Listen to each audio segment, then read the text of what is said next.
Bom dia, pessoal, tudo bem com você? Simone Oliveira, para mais um dia aí da nossa jornada a respeito das mulheres da Bíblia.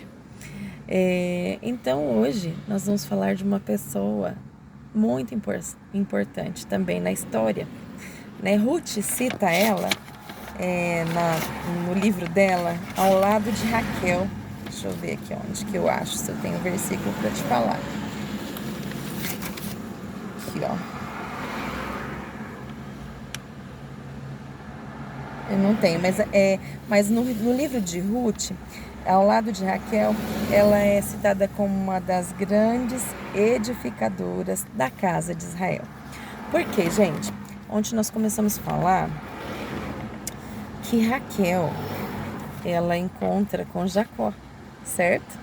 E a gente falou da história aí de Jacó. Só que lembra que antes de Raquel ser esposa de Jacó, teve toda uma encrenca? Então, e nesse cenário aparece Lia. Lia e Raquel, elas eram filhas de Labão. Labão era tio de Jacó, além de ser sogro de Jacó, porque ele casou, né? E Lia, gente, na história que eu li aqui, inclusive fala assim que algumas são favorecidas com beleza, com formosura, mas Lia, ela tinha uma beleza, mas ela era no coração, né? E Lia era filha de Labão. E Labão trapaceou com a sua própria filha. Labão dificultou a vida de Lia. Sabe aquelas paternidades da terra que atrapalham, inclusive, das pessoas enxergarem o Pai do céu? Porque a gente tem uma tendência de pensar em Deus e se referir ao Pai do céu como se fosse o Pai da terra, e a gente às vezes, dependendo da sua história, você traz alguns traumas, né? E Labão foi essa pessoa, que foi o pai de Lia. E Lia era uma das servas do Senhor, foi destinada, aqui vai falar assim, ó, ela foi destinada a viver na sombra da bela irmã Raquel, aqui na história, né? Que ela vira até conserva de Raquel. Além de ser menos atraente que sua irmã, bem menos atraente, Lia, cujo nome significa cansada, enfraquecida por doença, tem algumas versões que falam vaca raivosa, né? Também tinha um defeito físico. A Bíblia menciona que seus olhos eram baços, desbotados e inexpressivos. Os olhos, como os dela, eram considerados defeituosos. Gente, apesar de tudo, isso, né, de todo esse histórico, a gente lembra daquele versículo lá em 1 Samuel 16, 7, que para Deus, né, o homem não vê, que o homem vê o exterior, mas Deus, ele olha o coração. E nós precisamos cultivar muito mais do que a beleza externa, nós precisamos cultivar dentro do nosso coração, no nosso interior, a nossa beleza interior, a cada dia a presença do Senhor, né?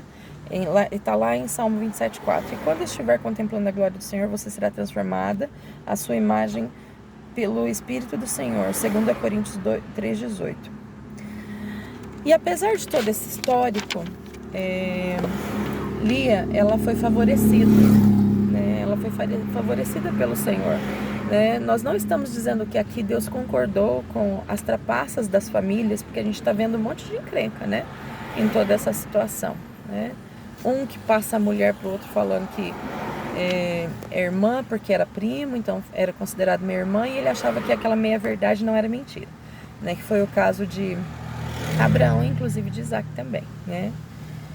E depois a gente vê que Rebeca favorece Jacó, e por conta disso, né, o pai foi acometido por uma enfermidade, e daí ele não consegue enxergar, né?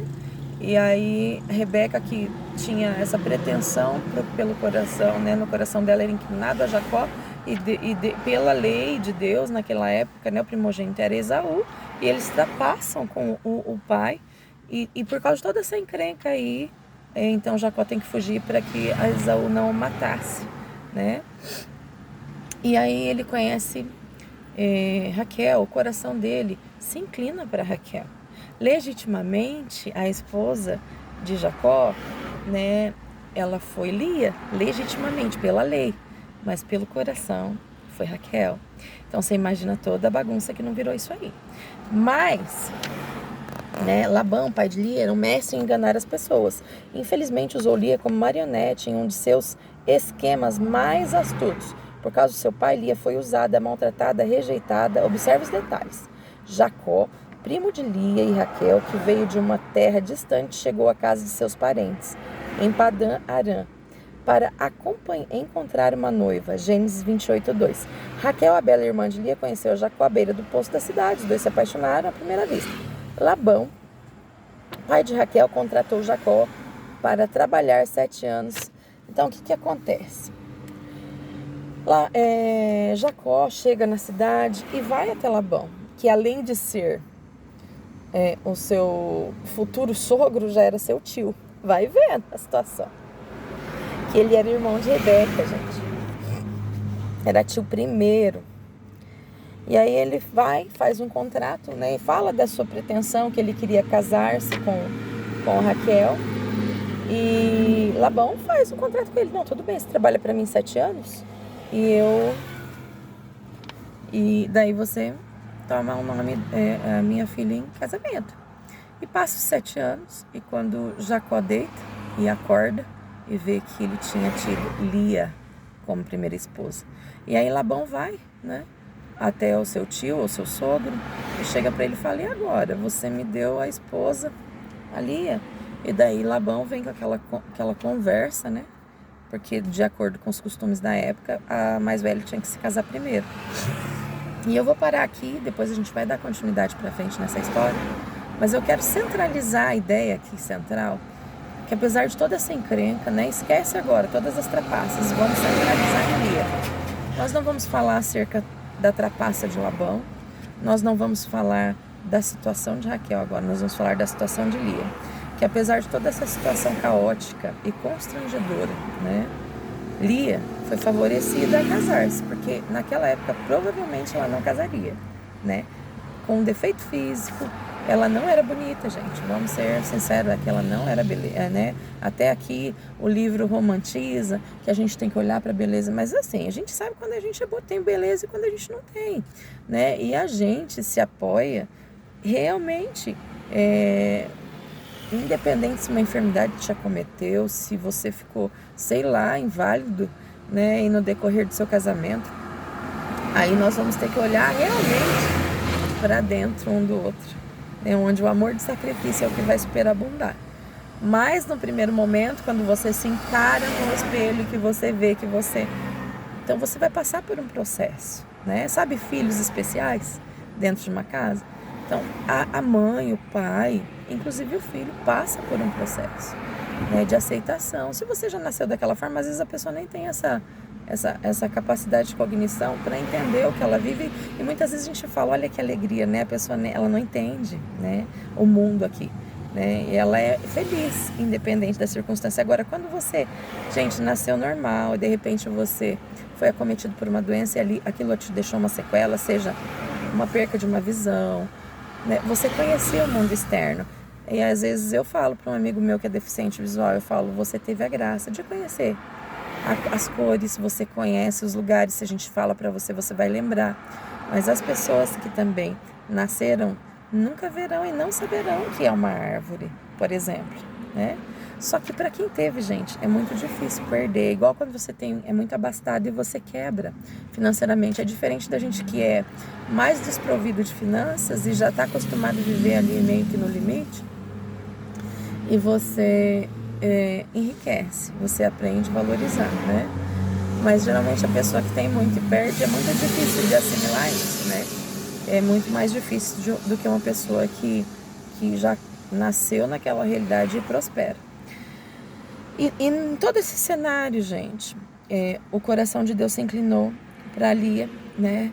E honrou o coração dessa mulher, apesar de todas as circunstâncias, que não foi a escolha de Deus aquilo, né? Ela teve um marido, por ter olhos defeituosos, provavelmente ela não se casaria. Ela teve filhos, provavelmente nunca teria filhos, e os filhos dela fez parte das 12 tribos de Judá. Ela foi a mãe de 6 dos 12 homens que lideraram, não, as tribos de Israel, perdão, as tribos de Israel. Então, ela foi a mãe de 6 dos 12, ou seja, de metade, né? Está lá em Gênesis 35, 23. Ela foi mãe de Judá, de cuja não está errado, né? Cuja descendência nasceria o Salvador Jesus Cristo. Apocalipse 5:5. Ela foi, e não Raquel, foi a esposa legítima de Jacó. Gênesis 49, 31. Pela lei, pelo coração. Foi Raquel, porque Raquel, né, Jacó amou, né? A outra ele amou também, mas não com o amor genuíno de quando ele encontrou Raquel. Junte as cinzas da sua vida e ofereça-as a Deus. Permita que Ele as transforme em algo belo no tempo dele. Entenda, muitas vezes você não vai viver a vontade soberana de Deus. Talvez por escolha e talvez até mesmo por uma fatalidade da vida, né? A história de Lia está retratada, se você quiser ler, também lá em Gênesis 29, em 29 e 17, né? E seguintes. E amanhã a gente continua falando sobre isso, mas agora eu vou fechar aqui com você, tá? Muitas vezes nós não vamos viver aquela vontade soberana. Às vezes nós não nascemos em um lar cristão, nós já nascemos cheios de situações para resolver e nós não aprendemos desde cedo a nos guiar desta forma. E mesmo às vezes sendo de uma família que conhecia Deus, algumas pessoas são trapaceiras, como Labão, né, foi. Então, gente, o que acontece aqui? Que eu quero deixar para você. Mas entenda que em todas as coisas cooperam aqueles que amam a Deus. Por mais difícil que tenha sido a história de Lia, ela fez parte da história do povo de Deus. Por mais que ela não tenha vivido a vontade soberana, né? A vontade soberana não, mas aquela vontade que ela tinha de ser amada, de ser realmente querida como uma mulher linda, porque ela era desprovida de beleza, tadinha. Mas Deus a criou assim, né? Deus a criou assim. Por algum motivo ela nasceu dessa forma. Mas em tudo isso, né, no seu cenário, onde você está exatamente agora, né, passando pelo que está passando, certamente o Senhor, Ele vai trazer um escape para você e Ele vai transformar essas pedras em pérolas, se você deixar, né? Nós temos vivido tempos difíceis e o que nos impulsiona neste tempo é a mente de Cristo. É o que um dia nós absorvemos quando o aceitamos. E se você ainda não aceitou, aproveita esse momento, né? Já me chama aí no PV, a gente faz a oração de aceitação de Jesus, ou você procura uma igreja. Acho que foi ontem ou anteontem, eu falei, eu tenho uma igreja, mas eu não tenho uma igreja minha. Eu tenho uma igreja da onde eu faço parte, gente, pelo amor de Deus, porque às vezes a gente fala as coisas, né, e as coisas são distorcidas. Então, assim, eu participo de uma igreja, se você não tem onde ir, eu te convido aí no culto. A gente vai lá, chama o pastor e a gente ora com você, se você for homem, se você for mulher. Eu e minha pastora oramos por você. E se você não for, nós oramos aqui também. Mas assim, a partir do momento que nós fazemos essa conversão, essa mudança de mente, as coisas mudam para nós e começam a mudar. E nós estamos no processo. Às vezes, o homem velho ainda quer nos pegar, né? Com a mentalidade velha, com as atitudes velhas. Mas o que nos permite, gente, apesar de tudo isso que nós temos vivido, apesar das circunstâncias da sua vida, o que nos permite avançar na terra com alegria, em amor, né? Apesar de todos os desafios, é o Senhor, porque a alegria do Senhor é a nossa força. Não é desse mundo. É a alegria do Senhor que nos impulsiona, que nos traz essa paz em meio à guerra, que nos traz essa alegria apesar de todas as circunstâncias. Então eu quero declarar sobre a sua vida, independente se você não tem a beleza que você gostaria, se você não tem a riqueza que você gostaria, se você não consegue se adornar da forma como você gostaria, porque as suas finanças não acompanham o seu gosto. Querido, aprenda a ter contentamento com aquilo que Deus fez a respeito da sua vida, porque talvez daqui a pouco o Senhor começa a virar chaves aí. nós precisamos ser gratos, né? Nós precisamos amar a nossa história, nós precisamos ser gratos a Deus pela oportunidade da vida, porque apesar de talvez a nossa vida não estar da forma como gostaríamos, ou não ser a vida que nós gostaríamos de ter tido, nós precisamos olhar para o lado e ver quantas pessoas estão em condições piores que as nossas. Então nós temos que nos alegrar por tudo que o Senhor tem feito. Eu falo que apesar de todos os desafios da minha vida, eu amo a vida que eu tenho. Eu amo o meu chamado, por mais desafiador que seja, né? E confrontador que ele seja. Porque o ministério profético, ele é confrontador. E nos dias de hoje, muito mais, porque assim como Labão, muitas coisas se distorceram por causa do homem, não por causa de Deus. Porque o homem, ele é manipulador, o homem é maldoso. A Bíblia vai dizer que o coração do homem é enganoso. Então nós precisamos guardar o nosso coração em Cristo Jesus, estar constantemente orando e buscando a face dele. Então, queridos, nesta manhã, quero declarar que o Senhor te encontra e que a graça dele te alcança aonde você está. E que você, se você não estava tendo essa prática de gratidão, que o Senhor começa a gerar em você. E você vai deixando toda a amargura para trás. E você vai deixando todo esse sentimento que está querendo te levar para uma cama para trás. E eu quero declarar a cura do Senhor aí. Metanoia, mudança de mente na sua vida. Comece a ler a palavra, a buscar a Deus, a orar, a buscar pessoas que vão te ajudar a avançar na terra. Ai, mas as pessoas, queridos, existe um povo. Ore e Deus levanta. Ore e Deus realiza. Ora e Deus prospera. Eu creio nisso que eu estou falando para você, né? Então, que você seja abençoado nessa manhã e que o Senhor te alcance aí onde você está. E até amanhã.